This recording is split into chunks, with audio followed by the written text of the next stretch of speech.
I have a series of mantras, and one of the things I'll always use with the team is secrets keep you sick. And that doesn't mean that you're going to privacy. Obviously people have privacy and that's completely fine. But why sit there and suffer because you know something's wrong versus get out in front of it and have a conversation so that other people can jump in and help you make it better.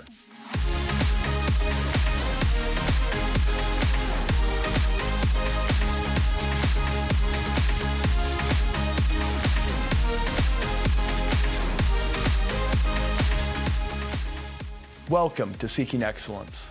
I'm Brett Pinniger. This podcast is all about understanding the experiences, the mindsets, and the skills of people who are working hard to make a difference as leaders, people who are seeking to live up to their full potential. We work to get to the root of who they are, what makes them tick, and to draw out insights we can all use as we seek to live and lead with excellence. I hope you're inspired and motivated by what you hear. My work is all about helping leaders and teams become their best. The results I've observed are dramatic and tangible. Increased productivity, higher levels of engagement, less stress, and frankly, a lot more fun. You can find out more about my work and get the show notes to each episode at brettpinniger.com. You can also follow me on social media at Brett Pinniger. Check the show notes for all the specifics. In this episode, I interview Sean Ford, the Chief Marketing Officer at LogMeIn, a leading provider of cloud-based connectivity solutions. Sean is a remarkably thoughtful leader. You can feel his leadership flow from the inside out. There's an intentionality to it that is incredibly impressive. I love what he has to say about vulnerability, mantras, and getting yourself figured out. I'm also inspired by the courageous decisions he's made and the impact they've had on his leadership. There's tons of good stuff here, so let's jump right in. Well, Sean, it is a pleasure to be with you today. It's been a very long time since we've last seen each other. Yeah, thank you so much, Brett, for inviting me. Oh, it's a pleasure to have you. Sean, I wondered if you could help the audience better understand the scope and structure of your responsibilities as Chief Marketing Officer at LogMeIn to kind of start our conversation off today. Sure. Well, so LogMeIn, top 10 SaaS company, $6.5 billion market cap, north of $1 billion in revenues, about 3,000 employees globally, just to give people a sense of the scale and scope of the company. So my job as Chief Marketing Officer involves, all of the aspects that you would traditionally put into a marketing function: product marketing, demand generation, events, communications, brand, on a global basis across all of our businesses and products. So and about over 200 people in the team. So it's a fairly large role. Fantastic. How many direct reports do you have, Sean? I have right now 4. Fantastic. Yeah. As I talk to many leaders, they're often struggling with having too many direct reports, and 4 sounds like a really good number. Is that a number you've been at for a while? No, it's fairly recent. I think that the way you get fewer direct reports is you get stronger direct reports. And so if you can do that, it makes it easier to roll those folks up. Indeed, indeed. Well, I'm wondering if we could kind of take a step back here. Leadership talents, abilities, and approaches sort of evolve over time. And I'm wondering if you could help us better understand what were some of the key milestones for you in becoming the leader you are today. Maybe events or experiences you had that really helped set the tone, either good or bad? Sure. So it's funny. I kind of come from the school of thought that you learn most of what you need to know about being a leader before you actually become a leader, sort of, in the formative years. I would say a few things. One, a very powerful influence in my life was my grandfather. He, was a grocer, never went to college, but, very quick-minded, and would always say, I'm smart enough to know that I'm not that smart. And so I think, that general principle was something that I carried with me. I still carry with me. And I think, really forms one of the foundational ideas that I bring to bear most of the time. I always have smarter people around me. And I'm not so grandiose to think I always have the answer. So that's one part of my childhood. The other thing I would point to, I think I remember the first time I really sort of stood up for someone, and that was when I was playing hockey in college, and there was a freshman that wasn't, getting a lot of playing time, was sort of in a separate locker room. And I remember stepping up and going and talking to the coach and saying, look, I want him to sit by me. I was a more experienced person on the team, and gave him a place rather than having him sit by himself off for the entire year, and ruffled a few feathers because people had their space that they liked. And again, it may seem trivial, but that's something I also believed in, stepping up for people, making sure that nobody's left behind, making sure Where do you think that came from? Where was what was the genesis of that courage or that desire to stand up for somebody? Can you trace that back? Yeah, of course. Well, in that one, look, I think I think that I always growing up had, a high sensitivity to kind of the environment I was in. I think I was always pretty sensitive as a kid. I think that, I'd been in places growing up where I felt like maybe no one stepped up for me when I had hoped they would, and might have been in a position to do so to make my life a little bit better. And I think that it just triggered that I was in a position of authority at that moment, even though it was just a college hockey team, to be able to make a better difference for someone where I could appreciate how they might have felt. You'd mentioned the fallout of that was that there were several people that kind of looked down at you or gave you a hard time for that. Yep.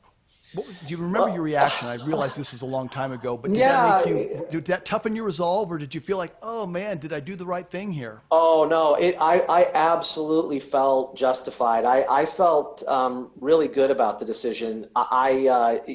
People were just upset because they had to give up a space and move, and it seemed like they were trying to teach a lesson to this kid, and I didn't like the lesson they were teaching. But for the most part, I think, again, I felt like I was in a position to be able to do it and not have a lot of pushback because I'd sort of earned my spot. So I felt like it was the right thing to do at the time. And I know that this person, when I ran into him 6 years later, brought it up out of the blue and thanked me for it. So, you don't get much, it doesn't happen often in life, but in that particular moment, I look back at that as a pretty nice part, at least one nice thing I've done, and feel like it was the right thing to do. So maybe describe for a second here your first professional leadership opportunity and what that felt like. Was that a good experience, a bad experience? Give us a little bit of background. Yep. So for me, I think this is another foundational core, and you'll appreciate this because it comes from cutting my teeth at Monitor Company. And I remember in this particular environment, which talked a lot about giving productive feedback and being direct and having difficult conversations. I remember being an early consultant and having a particularly intimidating case team leader. It was not known to be particularly extroverted and very smart, good guy. No one wanted to give him feedback. And I remember being there with some of my colleagues and saying, look, I'm going to take this company up on its word, and I'm going to go talk to this person about the fact that maybe because of their style, people aren't relating to them, aren't communicating with them. And I know I wasn't. And I remember being very nervous and sweating a bit as I knocked on the door. He turned very stoically with a face that I only read as, what's this guy doing here? Because he's a junior first-year consultant. And I proceeded to have a really good conversation and say, I don't know if you know this, but this is what I'm struggling with in the relationship I have with you. Here's the two things. It may be that you know that and you're okay with it. I wish it was better. And I just wanted you to know. And after I left with sweat drenched down my shirt, I think I wore a light blue shirt, which was a bad wardrobe choice that time. I felt better about it, but at the end of the day, what ended up happening is a couple of weeks, it was within weeks, I was all of a sudden moved up to then manage a team of people with that same account. And I really feel like that was a sign of him saying, this guy's mature enough to deal with as a manager, and he's mature enough to deal with more client responsibility. And again, might not have been a seismic moment, but for me, I always think back to that one as a first professional leadership experience by stepping out in front and taking a risk by being direct. Well, it sounds like having candid conversations is something you learned early in life, whether it was the experience on the hockey team or as an early consultant at Monitor. When you think about that, is that something that was modeled well in your growing up years? Did you see other people interact in a candid way, or When you think about your candidness and your willingness just to have the frank, honest conversation, where did you gain those skills? It was definitely not a part of my upbringing. It was, I think, I was Irish Catholic. Everybody keep your lips zipped and mind your business. And so it was. There was a very unlikely environment to learn that. I think that part of it did come from the experiences that I shared with you. I do give a lot of credit to being a consultant in a company where, like Monitor, where the product of Monitor was really the people. I mean, every company will say that the people are our biggest asset, and I do believe companies largely think that. So a lot of times those companies make widgets and devices, and so they're actually selling that. Well, the consulting firm has to do that if they're going to improve their product, which is the ability of their people to think and execute and really sort of relate. So I think that was maybe the best cutting ground, sort of proving ground for me where I cut my teeth that anyone could have had. Yeah, love it, love it. Besides your family and other direct people that you've interacted with, are there any sort of leadership heroes you have that have influenced your approach to leadership? It's funny. So aside from family, which is a tough one for me, I would say that because my father was a particularly big influence on me. He was a very successful executive with British Petroleum. And I think that, I take a lot of my leadership nods from sort of history, which is one of my personal interests. I think that there's a lot of counterintuitive examples of people, if you can find little nuggets of leadership. One in particular, a little bit esoteric, there was a person who was the first sort of Native American captain of a U.S. warship. His name was Ernest Evans, World War II, and he was in charge of the USS Johnson, which a lot of people haven't heard of, but he was a guy who ended up in a fairly seismic battle in World War II where there was overwhelming odds of the entire Japanese fleet against him, and he proceeded to announce over the loudspeaker to all of his crew that this was a situation where they were facing overwhelming odds and they were unlikely to survive, but they were a fighting ship and they were going to do everything they could to help the fleet. And so out of that just simple nugget, there's a level of, certain things I try to emulate, not at that dramatic level, but one is it's a clear, direct communication of the environment you're in and what to expect. In this case, pretty dire, but no matter what. It's an understanding that you're there for the greater good of the broader team. It's not about the glory, in this case, of the SS Johnson. It's how do you win the war? And there's sort of that bigger picture view that at some time you have to play a role that seems like a small part that is a larger part to contributing towards a greater end. I think that there's a part of him that was a willingness to take risks. And if you read about this in the book that's written about that particular battle, by Hornfischer, you find that he knew that he had to make some pretty daring choices in order to survive as long as he could, and maybe change the nature of the battle again to create the greater good. So you see those things in leadership. I really look up to people that take risks, healthy risks, people that are in it for the bigger good versus themselves, and that are just direct, regardless of whether the news is good or not so good, with the people that they work with and set those expectations accordingly. Wow. Well, what a great example. It reminds me a little bit of The Darkest Hour, this Academy Award winning movie with Winston Churchill, and in obviously a much more public, big way, but facing the risks, doing the right thing, making sure that you have you give a reality to the people that you're dealing with and understanding the consequences of that reality, but fighting nonetheless. That's right. And great credibility comes from that, and great respect and loyalty comes from that, because people, I do believe, they know when someone is being honest with them, it deepens a relationship, and it knows that essentially you're going to be able to build trust and minimize surprises at the other end.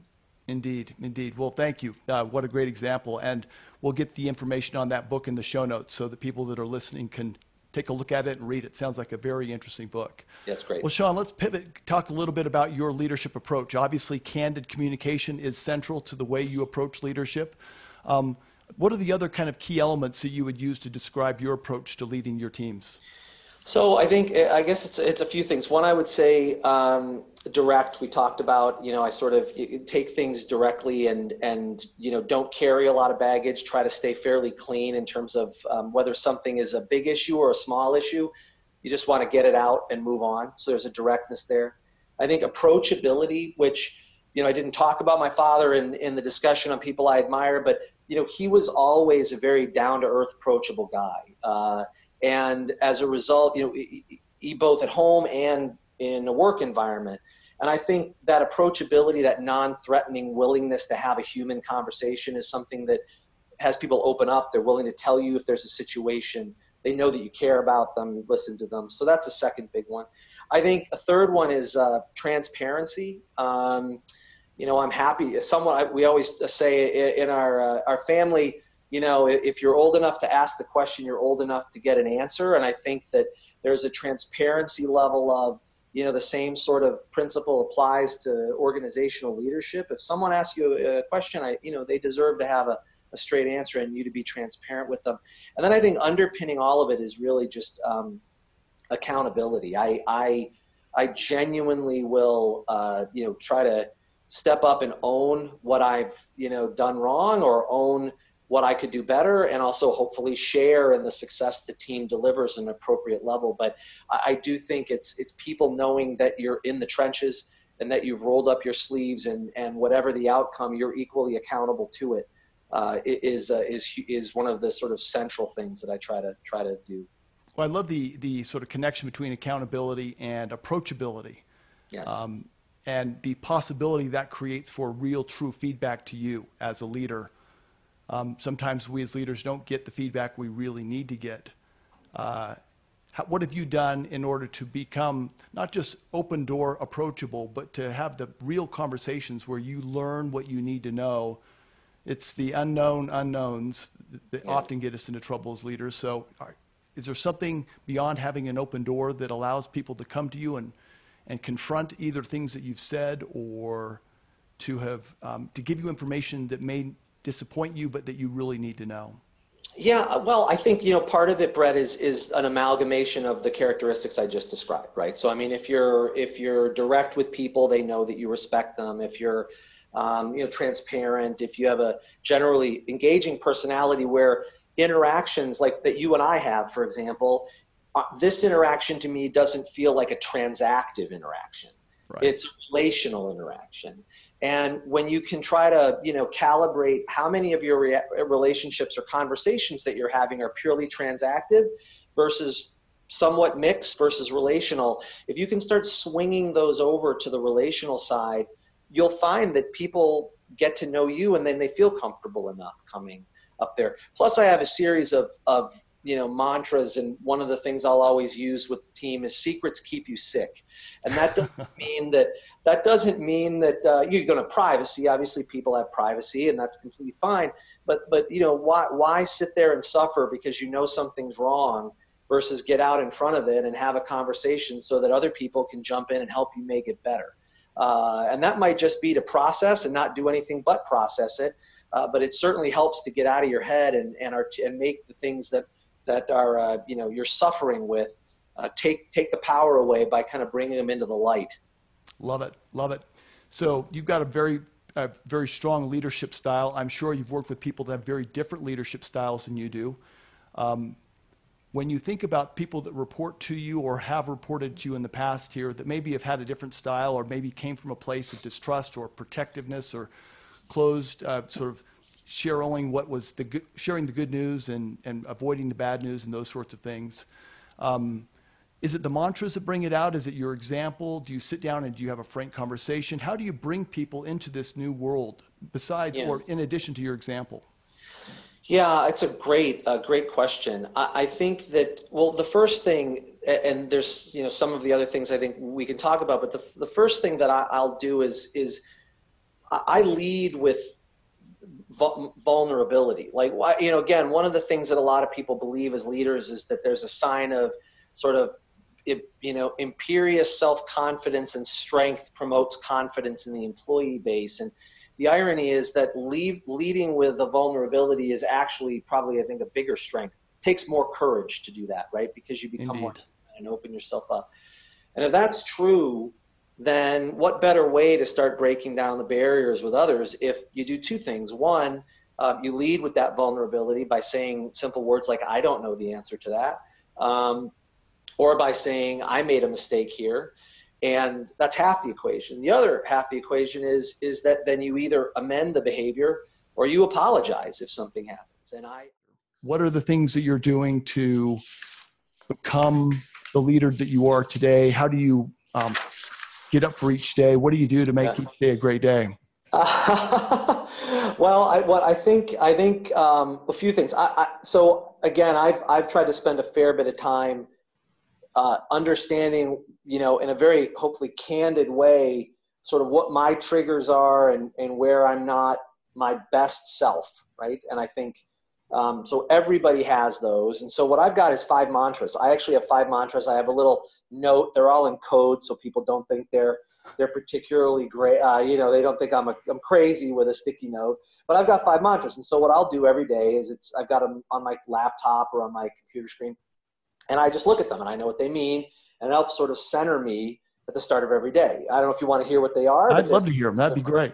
So the first one is letter R, but it stands for remember. And what that means is an exclamation point after it. So what does that mean? That means that what I say as a leader can have a disproportionate ripple effect on everybody else around me. So I have to be very careful with what I say and how I say it and the language I choose. Remember at times that I like to think I'm just Sean and I've got a good sense of humor and I like to talk about movies and trivia, but actually I'm the chief marketing officer of a public company. And so again, remember that you have a position of authority and it's a visible position. So just lots of reminders when I go, remember what you want to do in this meeting, the tone you want to set. So remember is a good one for me. The second one is choose to be great. So CTBG, and that is, that for me is that I go in and my footprint, my personality, I can oftentimes, I can attach to comments others make. I'd love to tell you I have super thick skin, but I'm probably a little more sensitive than some people. And I can't let that get in the way of me not being my best self or being great in a meeting, in a session, et cetera. So choose to be great. The third one is tough for me, and that's don't take the bait, DTTB. So what does that mean?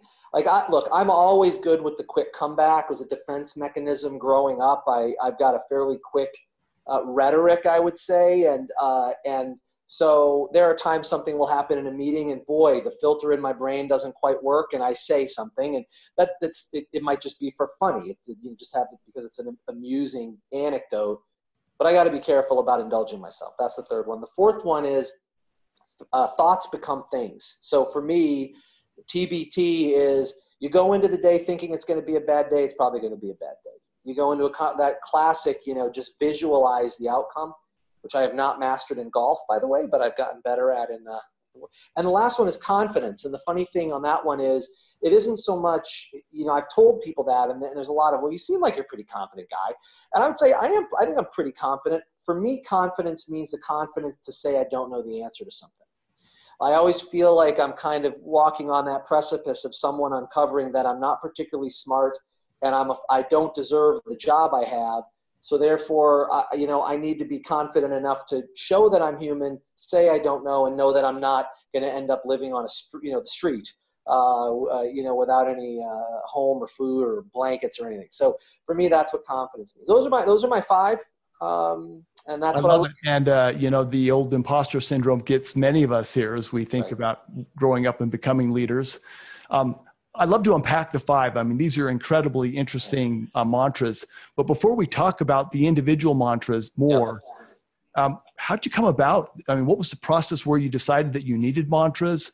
When did you first put one together here? And, how do you actually sort of think about them every day? Well, it's funny, Brett, one of the things that isn't on, I don't really talk a lot about, but after I left Upromise, I was like, well, look, I got to reattach to the family and kind of recommit to making sure I have balance in my life. And I've got my priorities lined back up. Upromise startup, it was the 80-hour work week, dollar and a dream, that kind of thing. And part of what I did was I took on a job that to turn around a foundation, which was in the field of addiction research. And that's not really something I talk a lot about. I'm happy to, but it doesn't, kind of line right up.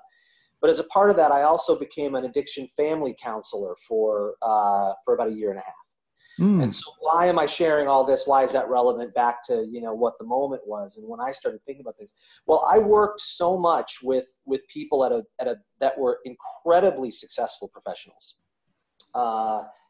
founded companies, billionaires, a couple of them, right? Because this was a very high-end place, and celebrities. And they all had these significant flaws like we all do.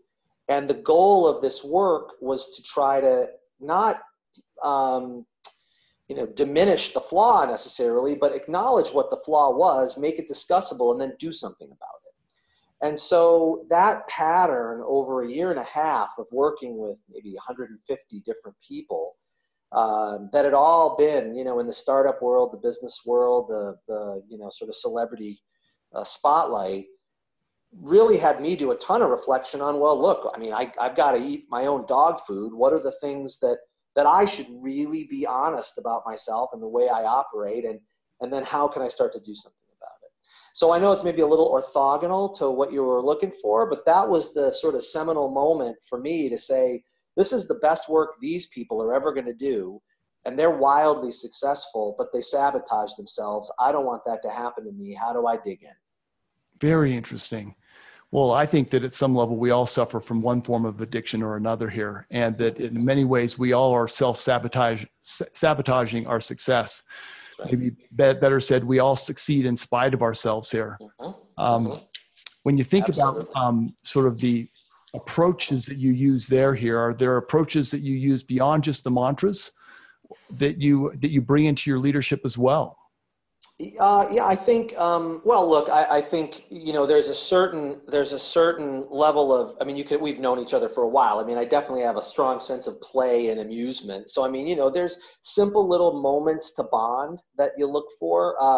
In my staff meetings, I've taken to having someone choose the opening song to which the agenda is then read. So, like, if you think about it, we've had Metallica, we've had Prince, we've had, I think we've had a whole slew, but then you have to announce it. So I think beyond it, it's find a common sense of joy and understanding that gives you your own unique traditions as a team, and have fun with those. So I think that's part of it. So we spend a lot of time at work. You might as well mix things up. I often wonder, would this be good on an Office episode? That kind of a thing. So. And maybe and appropriate, by the way, but and then this would be kind of a funny scene. So let's just do it, right? And awesome. There's a little bit of that.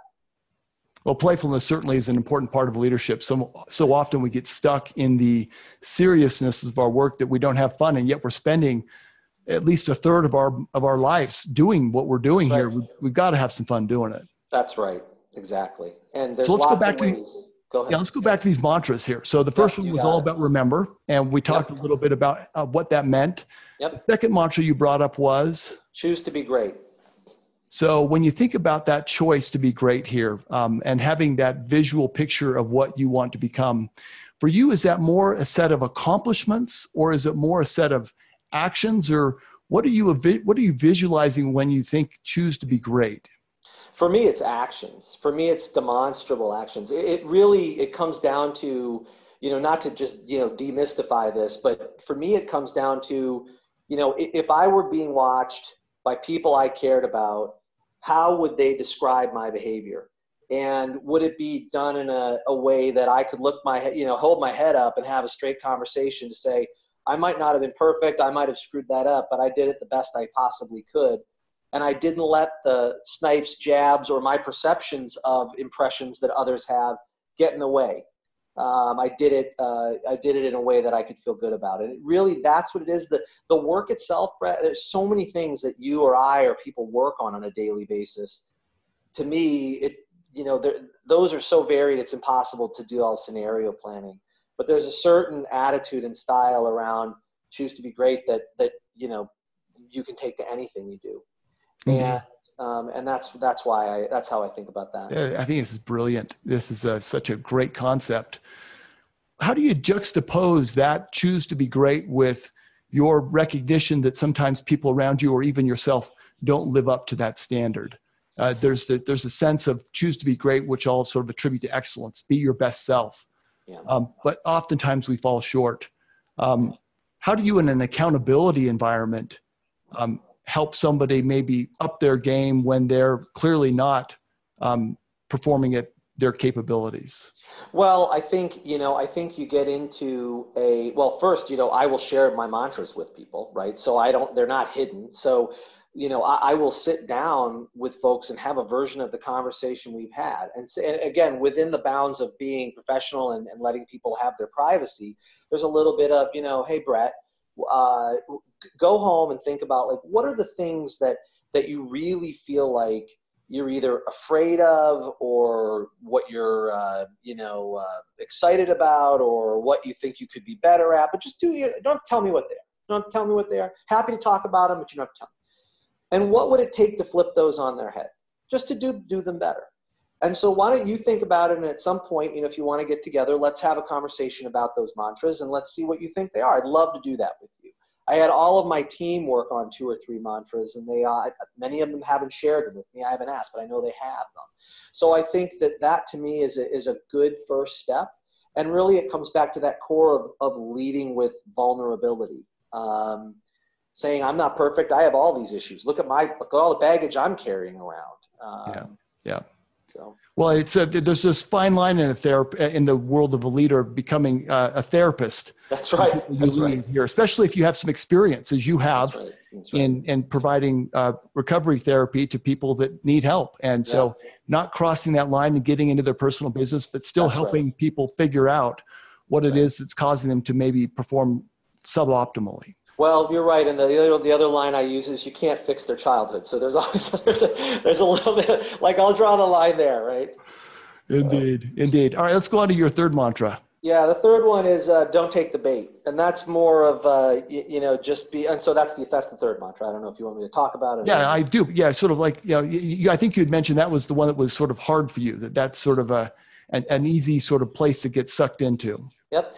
So for me, again, most of the time I come from a place where a lot of those behaviors or the fears or the anxieties that anybody has is tied to their experience when they're young, and whether or not they're aware of it or not, that's it. For me, I was able to use humor and my, ability to, quick retorts and quips as a defense mechanism. It also gave me I think a pretty cynical lens on the world, and one that at times could be more sarcastic and caustic than it needed to be. And so it's just a deep-seated groove of behavior that became a crutch for me, to be able to either deflect a feeling of embarrassment or fear in a way that people found either lighthearted or funny, or just made me feel better about myself for putting someone in their place. And I've never been a harsh person, but that was underneath what was going on, even if it was done with a veiled sense of humor. And so that one runs deep because it's how I learned to survive growing up, at least as a kid, as I wrapped my head around it. And it's a very strong pull for me to still want to be funny or seen as the quick-witted guy, and also put people on notice at times to say, oh, geez, I don't want to get into it with, Ford, because, he's going to run circles around me with the comebacks, and so forget it. And so I have to be careful because it'll shut down discussion. And it's just easy. It's just an indulgent thing. Do you think that sarcasm has a place at work, or, because that sarcasm is often very tricky here. Obviously a quick wit can be fun, but what's your sense here? Is it just, is it always trouble for you, or can you be a little sarcastic and have it be playful and not get you into trouble? Yeah, I fortunately, I'm more of an improv rather than a sort of a one-trick sarcasm guy. I don't think, I don't like sarcasm. I think it's just, it veils a lot of, it's sort of the many a truth is said in jest, strategy is to be sarcastic. I think if you're sitting around and you're doing sarcasm as funny because it's sarcasm, maybe there's a moment there. But to use it as a technique, that and passive aggressive comments are just ultimately destructive. They really are. They're a weakness. It's a lack of courage, I think, when those things are used. So I don't think I'm I don't think there's much of a place for that. No. Perfect. All right, let's go on to number 4. So the fourth one is just your classic thoughts become things. I mean, that's just, I do believe that whatever attitude or situation you're in, a lot of times it's very easy. I know for me, I'll talk about myself, but I think human beings to fall back into the perspective that this is being done to me, or I'm in a situation that is happening to me, without recognizing that somehow I've made choices to put myself in the situation, that as an adult, I have the ability to get up and leave the situation if I want, or change the situation. That doesn't mean bad things don't happen, but no one's trapped. Very few people are trapped or really stuck. And so for me, if you get to choose something, why not choose to have the outlook that says things will work out? I can do this. I'm going to have a good day. I'm going to find 2 or 3 new things to learn today. And I know it sounds very Pollyanna, but it is really simple. The alternative is, I've gotten up and said, this is going to be a miserable day. And guess what? It's usually a miserable day. So Indeed. It's just a reminder that I have control over what I select and how I think, even in the midst of days that maybe aren't going as well as I would want. There's a lot of research done by some folks to suggest that there's something even below thoughts. They call them mindsets. They're core beliefs or premises upon which we build our thoughts. It's the way in which we evaluate what happens to us. Carol Dweck wrote the book Mindsets and talks a lot about children and how children develop these mindsets that, like, I'll never be good enough, or that life is a zero-sum game. I only get ahead if somebody else loses, and those sorts of things here. Right. When you think about kind of the underlying mindset below this thought that you have thoughts become actions here, clearly there's this notion of abundance that flows from you, this sense of I can create the future that I envision, that I want to create. And I have the power as I surround myself with good people to do that. Is that something you've always had, or is that something you think that's developed over time? Oh, it's developed over time. Again, I grew up in the Irish Catholic sort of, very heavy, that lots of easy to point out flaws and fall into that mindset. I think that, look, I mean, I've read a bunch of books and feel like I do think that the pie's getting bigger. It's not a finite size. That, I'm a big believer in karma, and I've really tried to expand out, even from that example I gave about the person I played hockey with, doing the things that ultimately maybe not on your time, but will come back to you. And so no, I really have gotten, I think, really evolved as I've gotten older and maybe been more reflective, looking back and saying, double down on that idea. Fantastic. All right, let's go on to number 5. Number 5 is just confidence, and that's your imposter syndrome. No matter, I think, where anyone is, if the light goes out and they're in the dark and they're thinking about, themselves or their abilities, if they've done any sort of personal work or exploration, there's something pinging them in the back of their head, and it shakes their ability to feel like they really have it all together. I think it's a fair statement. And so if that's true, it's just, I have to be confident that if I own something, I make a mistake, I don't know the answer, that the world doesn't come crumbling down. And obviously it doesn't. I've done that a lot, and I'm still here. And so it's an irrational thought. And but it is one that comes from, I think, a place where you're expected to have the answers as a leader. You're looked to have the answers. So it's almost like the difference between a real leader, a human leader, and a leader you saw on television.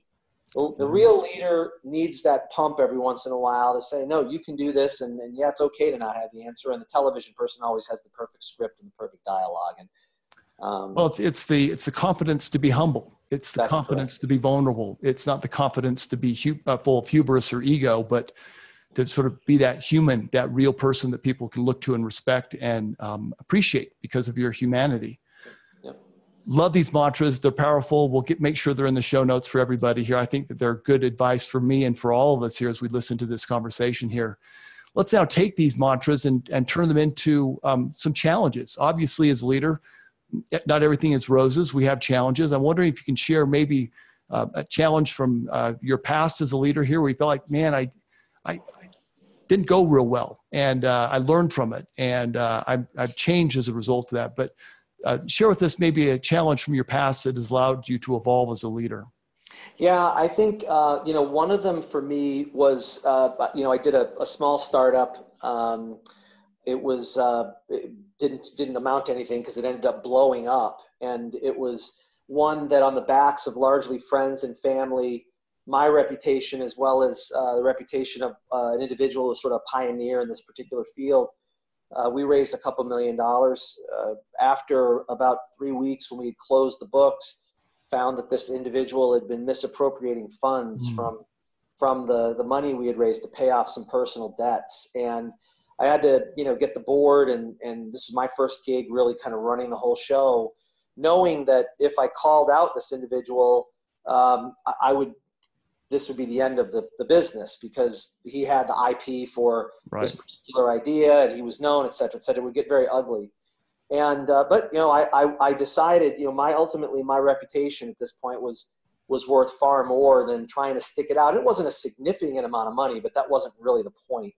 So, I blew it up, and of 2 million reissued about 1.9 million back to the investors, and did this big mea culpa. And, I think it was the right decision. But for me, what I learned was there's absolutely no situation where it is worth compromising your reputation as a leader or as a person. It may not be the outcome you want to have happen at the time. It certainly wasn't what I wanted. But I would tell you that what I've gained from that in terms of connecting still with the people who were involved and knowing that, again, they'd be treated honestly and directly has been well worth it. But it was pretty scary with no job to fall back on at the time. Oh, wow. Can't imagine. When you did that, I'm sure there were moments where you were maybe second guessing yourself and wondering, is this really the right thing to do? Am I handling it correctly? Yes. Did you have a support network or people that you turned to for courage or for advice, or how did you surround yourself so that you're not isolated? Sometimes as leaders, we feel very isolated. We're surrounded by people, yet feel very alone. Yeah. Anything you did there during that time to kind of bring some support into your decision-making process? Well, the head of finance that we brought in was a really, really solid guy, and he was a great source of support on an ongoing basis. He agreed with the decision, and that helped. My wife obviously was a big supporter. That once she knew that, I was going to have to find something else, and she was way more confident I was than I would. That was helpful. And then I think, one of the investors was a friend, and I told him, and his comment was, look, man, just get out, do what you need to do. I invested because of you. If you think this isn't right, give me back 90% or whatever. And it's a lesson well learned. And so just, again, being honest with the people that at least understood the situation, and with the people who matter most to you, your family, that was a deep source of strength for me. That's fantastic. And the sense that you chose to share. I mean, you were vulnerable enough to say, hey, man, this is happening. It's this concept of secrets, and how secrets are nothing but burn a hole in our head if we're not careful. Right, 100%.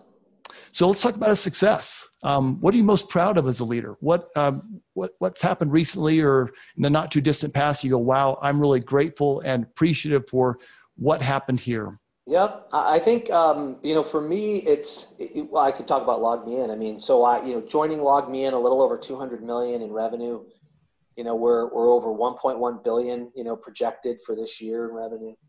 Congratulations. Thank you. And by the way, but again, it comes down to what I feel good about, which is really sort of trying to find that balance of all the things that we talked about earlier that I think are strengths, and that at least I've been told are strengths, with the ability to scale an organization up to, a few hundred people and have it be a global team, is one of the things that I feel incredibly proud of. The caliber of the people that I've been able to bring in and hire into the company, and the successes that they've had as part of their careers and their growth. I would point to that as a fairly big one for me. So that's probably that's a fairly significant one, I would say. So when you think about kind of the mentoring and the growth and help seeing other people be successful in this regard here, what kind of advice do you give to people at LogMeIn or at other organizations you've worked with for how they can help themselves? Obviously, it's a two-way street. You need to help them as a leader, they need help themselves. Yeah. What suggestions or encouragement would you give to aspiring leaders? Well, I would give this to aspiring leaders. I'd also give it to, my former self, right? I think it's you have to be in charge of your own career. There's no one ultimately that is going to take care of you in your career. There's angels in your life that may come along and give you a piece of advice or help you at key moments, and that's great. But if you think that you're not getting an opportunity, then maybe you need to advocate for that opportunity. If you feel like you're stuck or not getting trained in something, there's a little bit of go take control of it and do it. It's very easy to order off the menu at companies that say they have a training program and here's how you connect the dots. And that's super helpful. Like, that's not belittling Sure. that. That's a great structure. It isn't sufficient, though. It isn't often, doesn't often work on your timetable. And so I think there's a real sort of step up and own your experience, and don't assume you can't own it. A lot of assumption. There's a lot of reasons people will come up with to say why they're terminally unique or why the situation doesn't apply to them. And it's oftentimes a defense mechanism for taking those risks and stepping out there. It's not the right time. It's not the right environment. It's not the right place. And I think that really being able to just throw all that off to the side and just say, I'm in charge of making my decisions. I'm going to be honest about it, and I'm going to speak up. That's really the best advice that I would give to anybody, whether it's a big company, a small company, or whether it's someone just starting out in their career. I love that. I think it's such good advice here. Obviously, beyond the kind of having the right mindset, believing you can do it, taking control of your actions here, what are the skills of leadership that you feel are most missing in up and coming leaders? Things that you wish that people had that they don't have, that they need to develop. I mean, maybe it's communication skills, or maybe it's decision-making skills, or what are the practical skills that you see missing in people that prevent them from leading as effectively as they could? Boy, that's a good one. I think because it's really hard to generalize because everybody's so different and everybody has their own unique footprint. I do think, one thing is an openness to being wrong.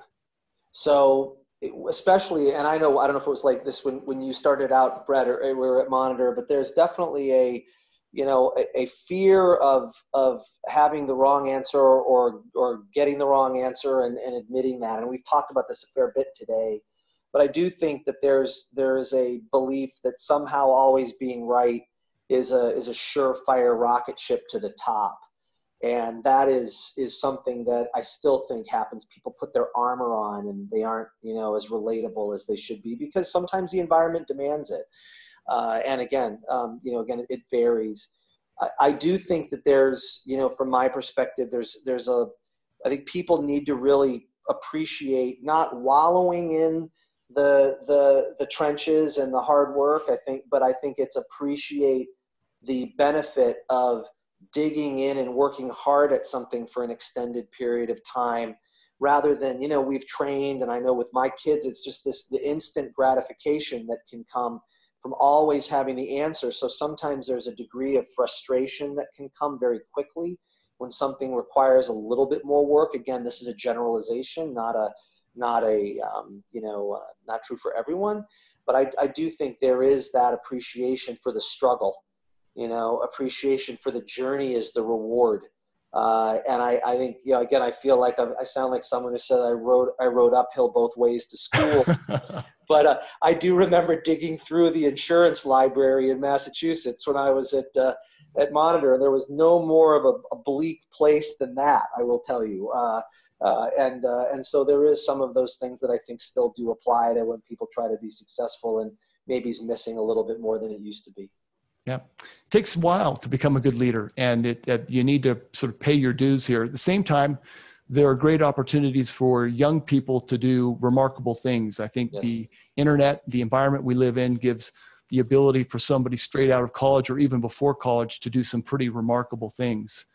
And so often we see just tremendous activities coming. I've got some close friends and family members that are doing some tremendous things at a very young age. Yep. And it's great, but I think that the challenge there is that at some level, they're fully formed in so many aspects of their leadership. They're naturally talented, and yet there's a blind spot. Yes. It's the thing they don't know that really sort of becomes that Achilles heel. If I broaden the question I asked earlier here to more generally, what advice would you give to people here about getting the truth about yourself and trying to remove those blind spots? What are advice or ideas or suggestions you'd have for somebody who wants to become more whole, more complete as a leader, and wants to do the work that you've talked a lot about? Yep. Good resources for them. Yeah, well, I would tell you, you're never oftentimes going to get more honest answers than starting with the family. So I will tell you that, there's a great question parents can ask, and I've used this at work with different language, but, what's the hardest part about living with dad? Or what's the hardest part about working with me?